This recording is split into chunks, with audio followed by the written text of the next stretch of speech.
Setelah menyelesaikan permainan pertama, 200 pemain yang tersisa dikumpulkan kembali ke kamar. Mereka pun bingung dan ketakutan apa yang sedang menimpa mereka. Gi-hun pun berterima kasih yang telah menyelamatkannya.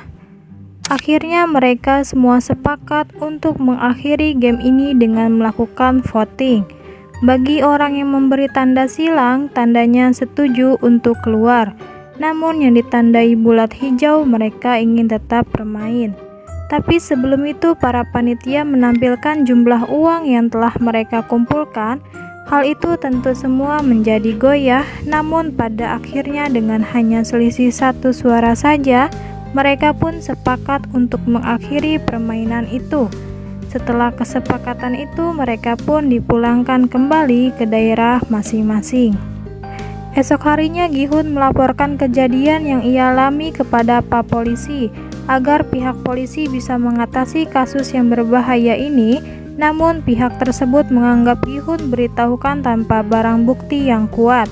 Hal tersebut ternyata membuat seorang pria tertarik dengan kasus yang dia bicarakan sebelumnya dengan sebuah kartu undangan yang cukup menarik baginya. Dia adalah Jung-ho, seorang pria berstatus polisi. Dia sendiri yakin dengan kartu undangan tersebut ada kaitannya dengan kakaknya yang hilang lamanya. Kartu undangan itu persis dengan yang miliki sang kakak. Saat itu Gi-hun pulang ke rumah, ternyata sang ibu tidak ada di rumah, yang justru ibunya sudah berada di rumah sakit dengan kondisi yang kurang baik. Pihak rumah sakit meminta kepada Gi-hun agar segera melakukan tindakan operasi agar selamat dari penyakit yang ia derita. Namun Gi-hun bingung dan tidak dapat berbuat apa-apa akibat biaya operasi tersebut sangat banyak, yang membuat sendiri depresi dan kecewa kepada dirinya sendiri. Saat itu Gi-hun pergi dan mendatangi mantan istrinya untuk meminjam uang, meskipun ujung-ujungnya tidak membuahkan hasil. Namun sang suami dari mantannya meminta agar tidak mendekati sang putrinya itu lagi. Hal tersebut Gi-hun pun marah dan meninggalkan tempat itu. Di perjalanan Gi-hun mengingat perkataan panitia permainan itu bahwa dunia luar lebih kejam daripada di dalam sana, akibat hutang yang selalu ada dan para rentenir yang harus mereka hadapi tiap hari. Membuat peserta tidak punya pilihan lain selain masuk kembali ke permainan itu, daripada mereka semua harus menerima nasib yang pahit. Gi-hun dan lainnya pun tertarik kembali melanjutkan permainan itu dengan instruksi yang udah mereka laksanakan sebelumnya. Membuat Gi-hun dan teman-teman yang lain sudah memiliki pengalaman dan persiapan yang akan diadakan nantinya. Saat itulah Jung-ho kembali dan mengikuti Gi-hun yang dibawa para panitia ke lokasi permainan tersebut.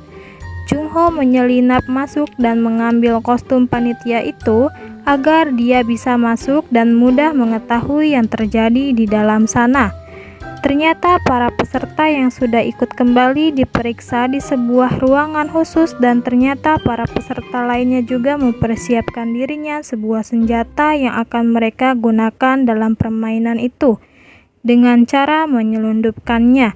Setelah proses pemeriksaan, peserta yang tersisa ternyata hanya 187 orang dari 200 peserta yang ikut, yang artinya yang akan mereka dapatkan semakin bertambah. Dan saat itu juga Jung-ho memperhatikan situasi dan mulai mengikuti para panitia lainnya agar dirinya tidak dicurigai.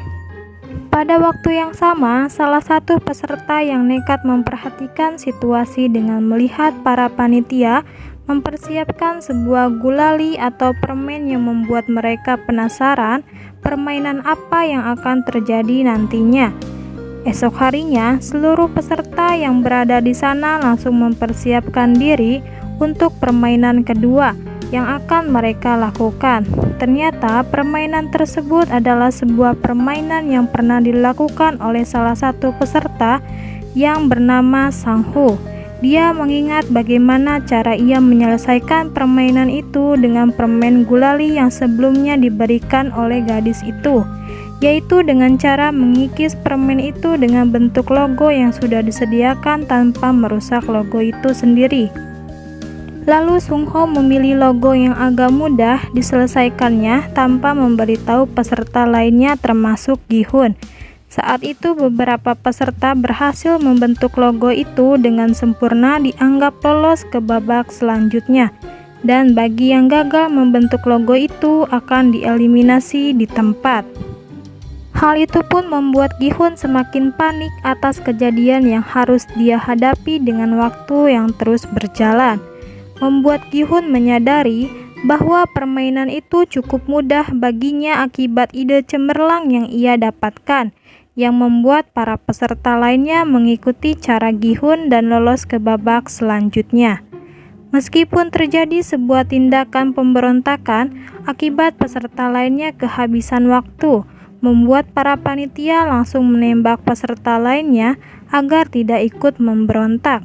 Namun kesempatan itu peserta mengancam dirinya untuk buka topeng dan menunjukkan wajah aslinya.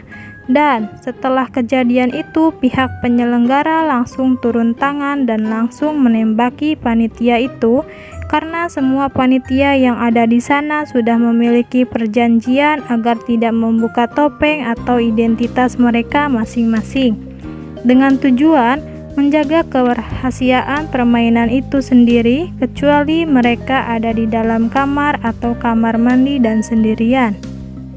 Di saat Gi Hun dan peserta lainnya lolos ke babak selanjutnya, kini mereka semua diarahkan ke suatu tempat dan diberikan sebuah cemilan. Namun akibat kurangnya makan, Sebio yang terima dia kembali dan meminta cemilan tersebut tanpa membagi peserta lainnya.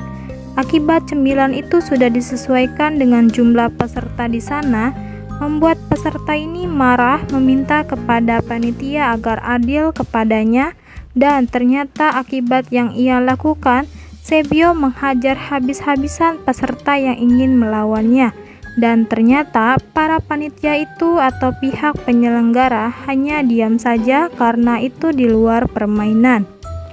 Di lain sisi, peserta dan panitia pergi ke suatu tempat secara rahasia dan ternyata peserta tersebut adalah seorang dokter yang ingin mengambil organ tubuh manusia dengan tubuh peserta yang sudah dieliminasi, tanpa diketahui oleh pihak penyelenggara, di mana dokter tersebut akan dibayar dengan sebuah informasi permainan selanjutnya yang akan dilakukan. Di saat seluruh peserta akan istirahat, saat itulah para peserta lainnya yang memiliki inisiatif tersendiri membunuh peserta lainnya secara diam-diam, yang membuat Gi Hun dan teman-temannya saling melindungi. Sebelum pihak penyelenggara meminta anak buahnya mengamankan situasi akibat para peserta semakin berkurang, maka hadiah yang mereka dapatkan semakin bertambah. Esok harinya dokter tersebut memilih pihak atau kelompok yang memiliki potensi yang kuat yang mampu memenangkan sebuah permainan tarik tambang. Akibat informasi yang diterima sebelumnya, namun bagi Gi Hun dia memilih pihak potensi yang cukup lemah. Akibat kurangnya informasi yang dia terima membuat tim mereka menjadi sasaran mudah bagi tim lainnya. Ternyata tarik tambang di babak pertama dimenangkan oleh dokter dan timnya dengan mengalahkan tim yang cukup lemah, yang membuat Gi Hun dan yang lainnya hanya pasrah akibat tarik tambang tersebut sangat berbahaya. Namun saat tiba giliran tim Gi Hun, salah satu tim mereka memberikan satu cara agar bisa bertahan dan bisa memenangkan permainan itu. Namun, meski dengan trik kakek Ilnam yang disarankan, ternyata tim mereka hampir saja kalah sebelum salah satu mereka memimpin permainan itu secara gila-gilaan dan dapat memenangkan permainan itu.